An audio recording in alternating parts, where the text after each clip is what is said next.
Hello इन shalom everyone, एक बार फिर आज के इस लाइव सेशन में आपका बहुत बहुत स्वागत करते हैं और मेरी ओर से आप सबको प्रभु में प्यार भरा शालोम। और मैंने एक बार पहले भी आपको बताया था कि शालोम का मतलब क्या होता है, उस वीडियो को आप देख सकते हैं। शालोम को मैंने बहुत डीपली उसके मतलब को आपके साथ शेयर किया था। सो आई होप कि आप सब अच्छे होंगे। और इस टाइम में जबकि लॉकडाउन का टाइम चल रहा है, आप अपने परिवारों के साथ हैं, आप सुरक्षित हैं और आप महफूज हैं परमेश्वर के पंखों की आड़ के नीचे। सो ये मेरी प्रार्थना भी है और मेरा विश्वास भी है कि आप सब अच्छे हैं, भले चंगे हैं। आज एक बहुत ही छोटा सा लेकिन बहुत ही इंपॉर्टेंट मैसेज मैं आपके साथ शेयर करना चाहती हूँ, इसीलिए मैं आज इस समय आपके साथ लाइव रूबरू हो रही हूँ। देखिए, परमेश्वर का वचन कहता है, जैसे हम प्रोवर्ब्स में पढ़ते हैं, नीति वचन पढ़ते हैं, 23:7 में लिखा है, जैसा इंसान विचार करता है वैसा ही वो है। यानी ऐसा नहीं लिखा है कि जैसा वो विचार करता है वैसा वो बन जाता है, लिखा है जैसा वो विचार करता है, just as a man thinketh in his heart so is he, वो है। तो मैं ये सोच रही थी कि आजकल के जमाने में जबकि हम देख रहे हैं कि न्यूज के साथ सारे चैनल्स फ्लड किए गए हैं, हमारे पास इतनी ज्यादा इंफॉर्मेशन है और वो इंफॉर्मेशन फ्लड करते जा रही है हमें हर तरफ से। माइंड में इतना कुछ चल रहा है, हमारे माइंड को प्रोग्राम किया जा रहा है। चीजें ऐसी हैं कि हम किसी भी डायरेक्शन में सोच सकते हैं, किसी भी डायरेक्शन में चल सकते हैं। तो ये वचन कितना इंपॉर्टेंट है हमारी लाइफ के लिए। वो ऐसे कि वचन कहता है, जो आप सोचते हैं वो आप हैं। मैं आपको थोड़े से और इन चीजों के बारे में बताऊंगी। देखिए, ये जो चीजें हैं, आज मैं एक बहुत ही इंपॉर्टेंट मैसेज सुन रही थी किसी ऐसे इंसान का जिसने हॉलीवुड के पीछे क्या है उसको, उसके रहस्य को, उनके सीक्रेट्स को, उनकी मिस्ट्रीज को अनफोल्ड करके रख दिया। और क्यों जो मूवीज बनाई जाती हैं, क्यों बनाई जाती हैं, कैसे बनाई जाती हैं, उनके पीछे क्या तथ्य होते हैं, क्या रियलिटीज होती हैं, वो उन्होंने उस सारी वीडियो के अंदर इस बात को शेयर किया। और वो वही बात कह रहे थे कि जो हम ये ब्लैक बॉक्स देखते हैं, हमें लगता है कि ये एक टीवी है, लेकिन ये ब्लैक बॉक्स जो है ये मैजिकल बॉक्स है, जो कि इसलिए भेजा गया है, बनाया गया है ताकि हमारी माइंड को प्रोग्राम कर सके और जिस डायरेक्शन में वो चाहते हैं कि हम जाएं, तो वैसी न्यूज, वैसे प्रोग्राम्स, वैसी चीजों को टेलीकास्ट करके हमारे माइंड को प्रोग्राम कर दिया जाता है, ब्रेन वॉश कर दिया जाता है, ताकि we are made to believe what they want us to believe.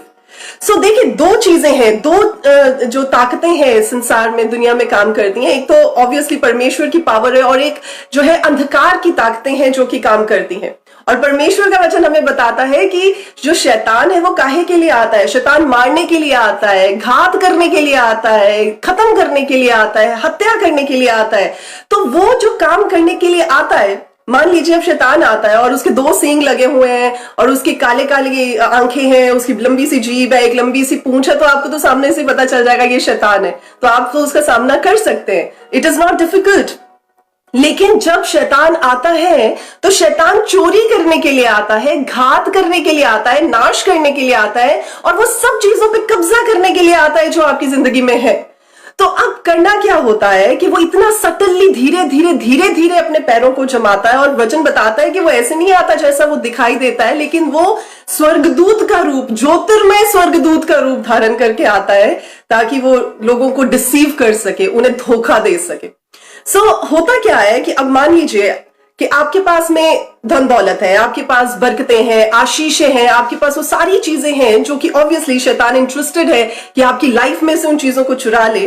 तो वो ऐसा नहीं करेगा कि आपकी लाइफ में आके उन चीजों को चुराना शुरू करेगा। एक सिंपल सी बात है, चले मैं आपको एक एग्जांपल देके बताती हूं कि जैसे अगर एक गाड़ी है, एक बस है और बस के अंदर 50 सीट्स हैं। अब 50 सीटों के अंदर ऐसे लोग बैठे हैं जिनके पास वैल्यूएबल सामान पड़ा हुआ है और वो सामान के ऊपर जो नजर है एक चोर की है और वो चाहता है कि वो चोरी कर ले उन सब सामान को। तो वो ऐसा नहीं करेगा कि वो सीट नंबर 1 पे जाएगा, सामान चोरी करेगा, सीट नंबर 2 पर जाएगा, सामान, तब तक तो सबको पता चल जाएगा कि वो चोर है, उसको पकड़ के पीट डालेंगे। लेकिन वो क्या करेगा, वो कुछ ऐसी युक्ति बनाएगा, वो कुछ ऐसी डिसेप्शन करेगा कि जो पूरी की पूरी बस को कंट्रोल करने वाला, नियंत्रित करने वाला ड्राइवर है, जैसे वो ड्राइवर सीट से उतरे, मे बी चाय पानी पीने के लिए, may be nature's call attend करने के लिए, तो जैसे वो उतरे और उसकी चाबी अगर लगी हुई है तो वो बस को लेकर अगर निकल जाता है, तो 50 के 50 सीटों पर बैठे हुए, 50 के 50 सीटों पर रखे हुए सारी वैल्यूएबल चीजें अब उसके नियंत्रण, उसके कंट्रोल में आ जाएंगी। सो ठीक ऐसे ही जो हमारा ब्रेन होता है, जो हमारा माइंड होता है, वो हमें जिस डायरेक्शन में ले जाना चाहे ले जा सकता है, क्योंकि परमेश्वर का वचन कहता है कि जैसे तुम्हारे विचार है, जो तुम सोचते हो वो तुम हो। That means wherever our mind will take us, जहां कहीं हमारे विचार हमें लेकर जाएंगे, हमारी जिंदगी की डायरेक्शन उसी तरफ निकल जाएगी।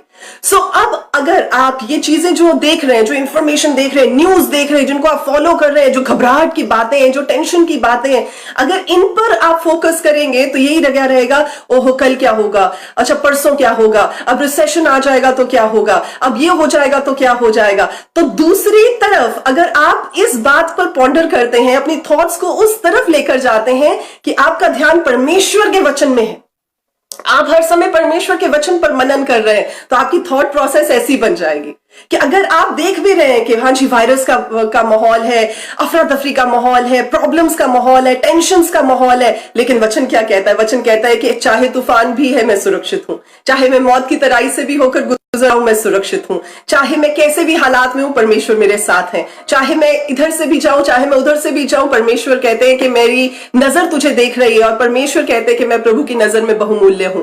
So when you ponder on the words of God, जब आप परमेश्वर के वचन के ऊपर खड़े हो जाते हैं, जब परमेश्वर के वचन को पकड़ लेते हैं, तो फिर ये जो अफरा तफरी का माहौल है वो आपकी लाइफ को उस डायरेक्शन में नहीं लेकर जा सकता, आपकी लाइफ उस डायरेक्शन में जाएगी जिसमें वचन कहता है।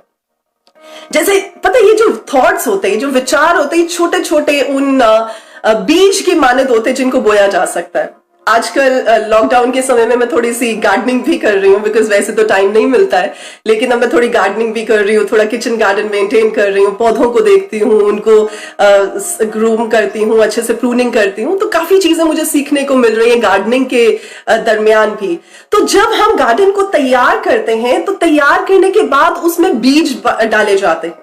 ऐसे ही जब हम बीज डालते हैं, बीज डालते तक हमें नहीं पता होता, वो तो सिर्फ उसके लिफाफे के ऊपर लिखा होता है कि इस चीज के बीज है, लेकिन अगर आप वैसे बीजों को सबको इकट्ठे करें, उन सीड्स को देख के पता थोड़े चलता है कि कौन सा सीड कौन सी सब्जी का सीड है। लेकिन जैसे जैसे वो जड़ पकड़ता है, जैसे जैसे उसकी छोटी छोटी स्टेम्स निकलती हैं, जैसे जैसे उसमें आगे डेवलपमेंट होती है, तो जब फूल आते हैं और उसके बाद फल लगता है, तब जाके पता चलता है कि एग्जैक्टली ये किस चीज का बीज था। अब ये जो पेड़ बन गया है, अब जब ये फल दे रहा है, तो that is when you come to know कि ये किस चीज की प्रोडक्शन दे सकता है। वैसे ही जो हमारे विचार होते हैं, जो हमारा थॉट प्रोसेस होता है, वो क्या करता है, वो उन बीज की मानद हमारी ब्रेन में डाल दिया जाता है, जो कि जड़ पकड़ता जाता है, और बाय द टाइम वो बड़ा होता है तब जाकर उसके फल जब आते हैं तो दिखाई देता है कि कहां से जर्नी शुरू हुई थी, कहां से चीजें बनी थी।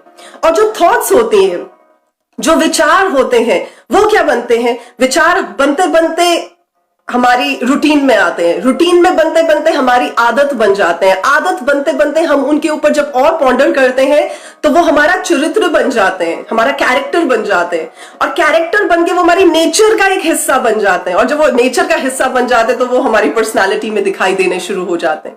सो इसलिए वचन कहता है कि जो तुम्हारे विचार है, बी केयरफुल, क्योंकि जैसे तुम्हारे विचार है तुम वही हो।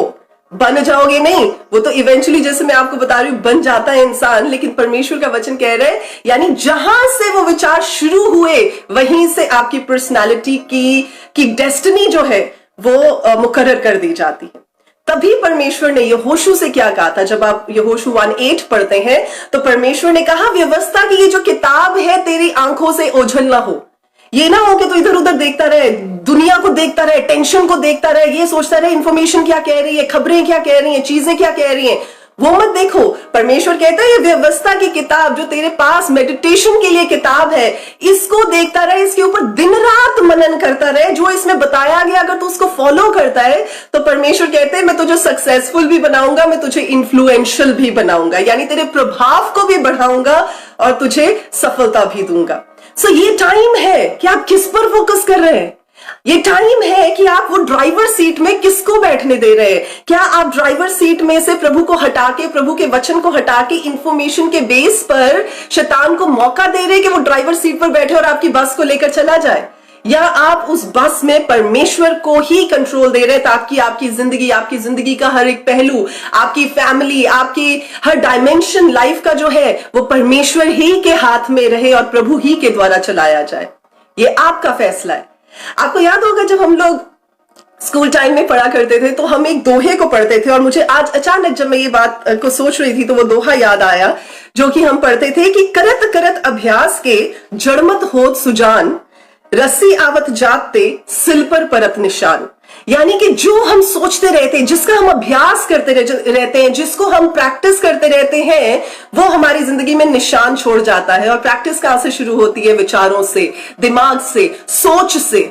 आज किसको आप अपनी सोच का नियंत्रण देना चाहते हैं? किसको कंट्रोल देना चाहते हैं? क्या परमेश्वर को देना चाहते हैं या फिर शैतान को देना चाहते हैं? आप जिसको भी कंट्रोल देंगे आप वही हैं, आप वही इवेंचुअली बन जाएंगे। बिकॉज जैसे मैंने आज आपको बताया कि ये चीजें मायने रखती हैं। आज मेरी आपके लिए प्रार्थना है कि आप आपके आसपास क्या हो रहा है उस पर फोकस ना करें, लेकिन परमेश्वर का वचन क्या कहता है आप उस पर फोकस करें। और जैसे जैसे आप परमेश्वर के वचन पर फोकस करते जाएंगे, आपकी जीवन का कंट्रोल, आपकी सोचों का कंट्रोल परमेश्वर के हाथ में हो जाएगा। और जैसे ही परमेश्वर उन चीजों को कंट्रोल करेंगे, तो जैसे वचन बताता है कि जो लोग परमेश्वर से प्यार करते हैं उनके लिए सारी बातें मिलकर भलाई को लेकर आती हैं, अर्थात उनके लिए जो कि परमेश्वर की इच्छा के अनुसार बुलाए गए हैं। मेरी विश्वास और प्रार्थना है ये कि आप अपने जीवन में, अपनी जिंदगी में जैसे जैसे परमेश्वर के वचन के ऊपर अपना मेडिटेशन लेकर आते हैं, अपने माइंड की थॉट्स को केंद्रित करते हैं, तो वैसे ही वो फोकल पॉइंट जैसे प्रभु बन जाए, तो आपकी जिंदगी का जो फोकस है वो परमेश्वर की नजर में भी आए और प्रभु आपको चलाएं, आपको बढ़ाएं। और अफरा दफरी के माहौल में भी, हलचल के माहौल में भी परमेश्वर आपको ऐसे स्मूथली लेकर चले जाए जैसे लाल समंदर के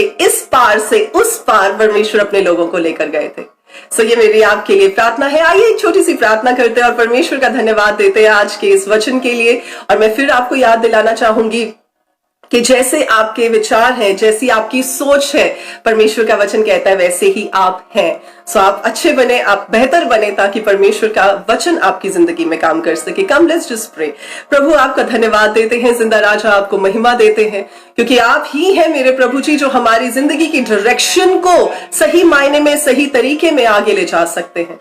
प्रभु आज मैं प्रार्थना करती हूं कि जब कोई भी ऐसे लोग जो कि नकारात्मक नेगेटिव थॉट्स में से होकर गुजर रहे हैं, डर के थॉट्स में से होकर गुजर रहे हैं, और वो थॉट्स उनकी जिंदगी में घर कर रहे हैं, तो प्रभु यीशु के नाम से प्रभु आज वो नकारात्मक थॉट्स अपरूट कर दी जाए प्रभु यीशु के नाम में।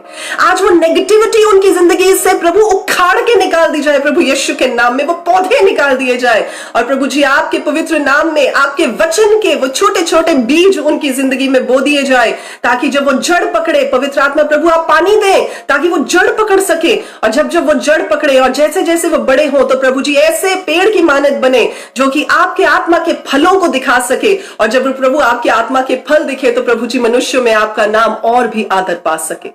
मेरे जिंदा परमेश्वर, आज अगर कोई लोग डर में होकर गुजर रहे हैं, तो वो ये जान सके कि आपका वचन कहता है कि आपने हमें डर का आत्मा नहीं दिया। प्रभु इस भय के आत्मा को प्रभु यीशु के नाम से आप उनकी जिंदगियों से अलग करें, और खुदावंद आप अपने प्रेम के, आपके संयम के, आपके कंट्रोल के, आपकी निडरता के आत्मा को प्रभु इनकी जिंदगियों में रिलीज करें प्रभु यीशु के नाम में। धन्यवाद देते मेरे खुदा, आपको महिमा देते मेरे प्रभु। और प्रभु जैसे आपका वचन बताता है मत्ती रचित सुसमाचार उसके 13th चैप्टर में कि प्रभु जी राई का दाना देखने में तो छोटा लगता है, लेकिन जब वो बीजा जाता है उस समय छोटा होता है, लेकिन जब वो बड़ा हो जाता है तो सब साग पात से बड़ा हो जाता है। आज मेरी प्रार्थना है कि प्रभु आपके लोग जो इस मैसेज को सुन रहे हैं, उनकी जिंदगियों में आपका वचन प्रभु ऐसे राई के दाने की मानद बड़ा होता जाए, ऐसे राई के दाने की मानद बड़ा प्रभु जी साग पात की तरह, सब साग पात को छुड़ाता हुआ बड़ापन की तरफ बढ़ता चला जाए। और प्रभु आपका काम उनकी जिंदगियों में, आपकी ग्लोरी उनकी जिंदगियों में दिखाई दे, क्योंकि आपका वचन बताता है जैसी हमारी सोच है, जैसे हमारे विचार हैं, वैसे ही हम हैं। मैं प्रभु आपका धन्यवाद देती हूँ। और प्रभु अगर आज कोई भी ऐसे जन है जिन्होंने अपने थॉट्स का कंट्रोल ऑलरेडी शैतान को दे दिया है, तो मेरे राजा मैं प्रार्थना करती हूं कि जब वो आपके सामने आज रिपेंटेंस के साथ आए, जब आपके सामने आज प्रभु तौबा करके आए, तो प्रभु जी आप फिर से उनकी बस का, उनकी जिंदगी का, उनके कामों का, उनकी लाइफ के सब पहलुओं का कंट्रोल आप अपने हाथों में ले लें। और परमेश्वर जब आप अपने हाथों में उस कंट्रोल को ले लें, तो प्रभु आप ऐसे चलाएं जैसे आपका वचन कहता है, जैसे आपका वायदा कहता है। प्रभु जी आपको धन्यवाद देते हैं, आपको महिमा देते हैं, धन्यवाद देते मेरे परमेश्वर पिता। आप ही के पवित्र नाम को ऊंचा करते हुए ये सारी की सारी प्रार्थना प्रभु यीशु मसीह के जिंदा सामर्थी और जलाली नाम में होकर मांग लेते हैं, आमीन आमीन आमीन। प्रभु का धन्यवाद देते। एक सॉन्ग है जो मुझे बड़ा पसंद है और उसके बोल कुछ ऐसे हैं। होठों पे कब्जा, बातों पे कब्जा, सोचों पे कब्जा, ख्यालों पे कब्जा, कर ले कब्जा ए पाक रूह, कर ले कब्जा ए पाक रूह, कर ले कब्जा ए पाक रूह, कर ले कब्जा ए पाक रूह।